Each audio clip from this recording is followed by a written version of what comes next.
खुलुमबाय दिनै आंनि फार्स्ट व्लग बेजों लोगोसे आंहा आरबी लकेल सिंगार इउट्यूब चेनेल दङ आंहा आंनि इउट्यूब चेनेलनिफ्राय नोंथांमोनखौ आङो गुरै आरज गाबनाय थाबाय अमा हांनानै आरो फ्राय खालामफिनदों आं एसे आरो मा होनो बेजों लोगोसे आं लादों सामब्राम पियाज आरो लेबु संख्रि आरो बानलु बे बानलुखौ आं जाजोबगोन आरो सामब्राम गुफुर ओमफ्राय नैबे जाहैबाय नोरसिं बाथोन नैबे थिंख्लां सातनि आं ओंखाम एसे लादों आरो नैबे अमा बेदर आरो नैबे माइसुन्द्रि बिजौ बिलाइ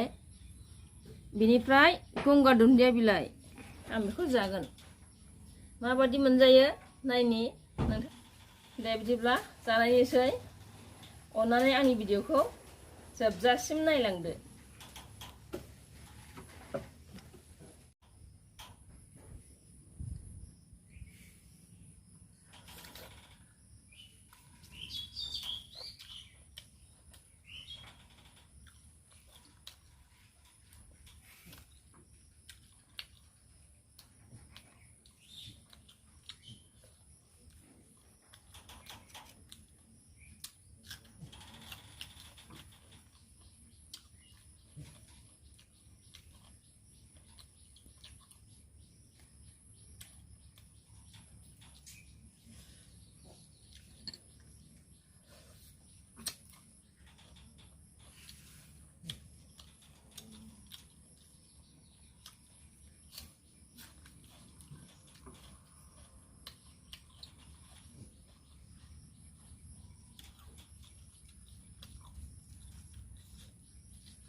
नोरसिं बाथोन दा गोथाव हाबाब हाबाब आं जाफेराखैमोन एकदम नागाफोरनि माबा नुनानै ओरैबायदि गोथाव मोनबाय आं आयु हाबाब गोथाव मारसो माथो हाबाब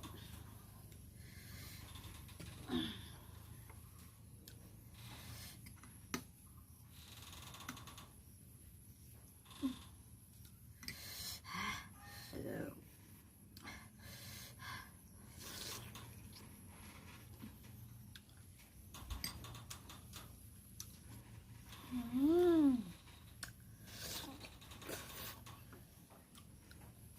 gotow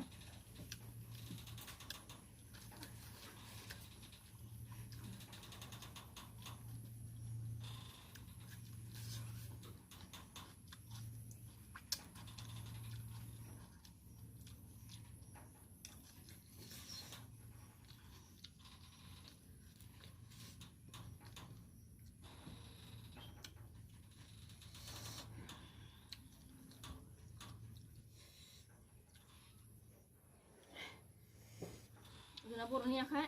साम'स जानो रोङा बे गनजों जानो रोङा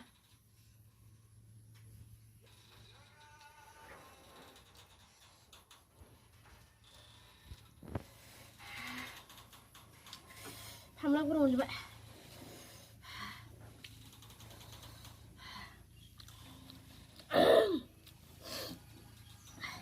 फानलु गोसा लकेल फानलु जोंना गामिनि सूर्यमुखिया फानलु बियो मोदै गजोबबाय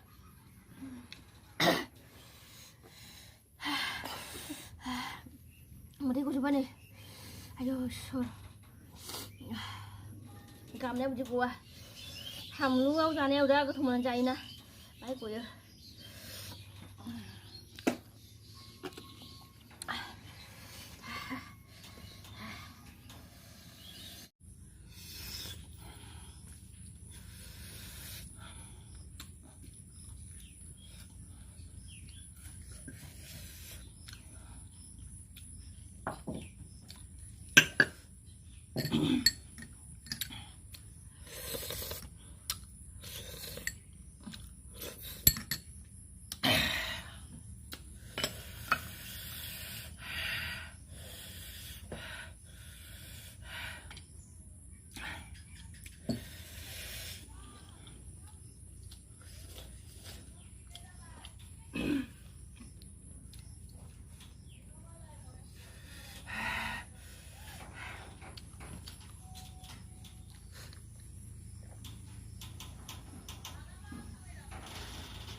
दोनथ'दो आइ बिदि होनो दाना गावनाव होजोब्बाय दोनथ'बाबो थागोन